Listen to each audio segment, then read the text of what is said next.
Assalamualaikum warahmatullahi wabarakatuh. Perkenalkan saya Najwa Hanifah. Saya berasal dari program studi S1 Farmasi kelas 4C dengan NIM 2348201131. Di sini saya akan menjelaskan sedikit materi dari mata kuliah Teknologi Bahan Alam dengan judul materi pemilihan dan penyiapan bahan baku untuk pembuatan simplisia dan ekstraksi bahan alam. Sebelumnya, apakah teman-teman tahu apa itu simplisia?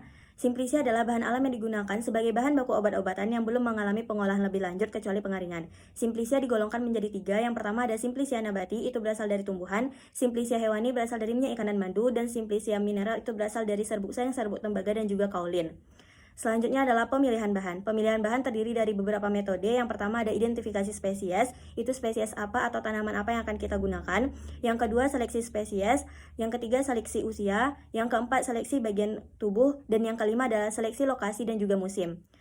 Selanjutnya adalah penyiapan bahan. Penyiapan bahan juga terdiri dari beberapa metode. Yang pertama ada pemanenan. Dalam pemanenan bahan baku harus sehat dan juga bersih. Sumber bahan baku yang bisa kita ambil itu bisa berasal dari biota yang hidup liar atau tumbuh secara alamiah atau hasil budidaya dan juga tanaman segar.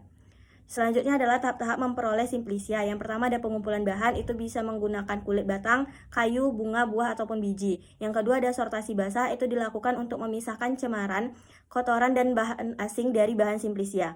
Yang ketiga ada pencucian, itu dilakukan dengan air bersih dan air mengalir. Yang keempat ada perajangan, dilakukan untuk memudahkan proses pengeringan. Yang kelima ada pengeringan, bisa dilakukan dengan menggunakan sinar matahari langsung, diangin-anginkan di dalam ruangan menggunakan oven, microwave, atau freeze dry. Untuk menggunakan oven itu suhunya tidak boleh lebih dari 60 derajat Celcius. Yang keenam ada pengecilan ukuran, bisa menggunakan gunting, pisau, ataupun yang lainnya. Yang ketujuh ada gabling atau sortasi kering, dilakukan setelah simplisia kering dan sebelum dipak. Gunanya untuk membuang kotoran atau material yang tidak kita inginkan. Yang kedelapan ada pemeriksaan mutu, itu ada identifikasi taksonomi, analisa kandungan air dan susut pengeringan, kadar abu dan juga kadar serat. Yang kesembilan ada pengapakan, itu untuk mengurangi volume sampel sehingga lebih ekonomis.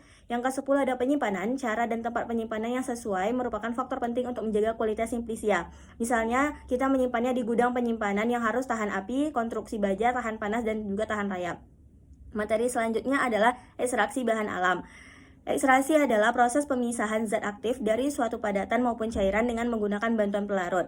Ekstraksi terbagi dalam 3 klasifikasi. Yang pertama ada supercritical fluid extraction, itu menggunakan teknik pemisahan zat-zat padat atau cair dengan menggunakan fluida superkritis sebagai pelarutnya. Yang kedua ada solid liquid extraction, itu pemisahan komponen dari campuran padat dilarutkan dalam pelarut cair. Yang ketiga adalah liquid extraction, itu adalah pertukaran senyawa antara dua pelarut yang tidak dapat bercampur. Selanjutnya ada prinsip ekstraksi, yaitu pelarut akan merusak dinding sel dan jaringan, pelarut akan melarutkan senyawa-senyawa metabolit, dan pelarut bersama senyawa metabolit yang terlarut dikeluarkan dari bahan atau biomasa penghasilnya.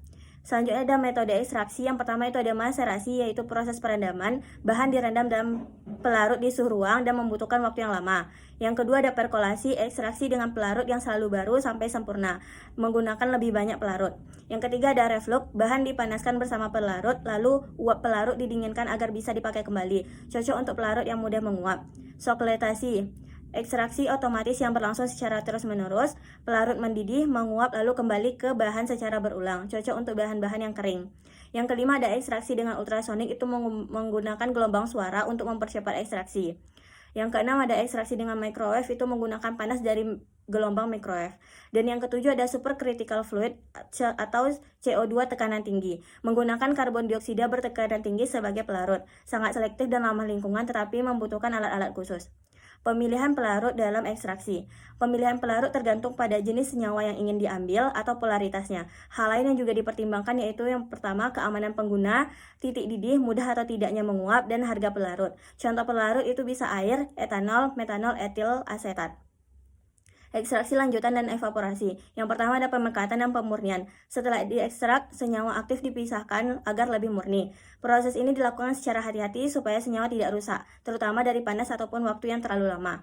Yang kedua ada evaporasi, itu penguapan pelarut. Untuk menghilangkan pelarut dari ekstrak, hasil akhirnya berupa cairan kental atau ekstrak kering, dan alat yang biasa digunakan itu adalah rotary evaporator atau evaporator vakum. Baiklah, sekian penjelasan singkat dari saya. Semoga bisa dipahami dan apa yang saya sampaikan dapat bermanfaat. Terima kasih banyak atas perhatiannya dan sudah menonton video ini sampai akhir. Wassalamualaikum warahmatullahi wabarakatuh.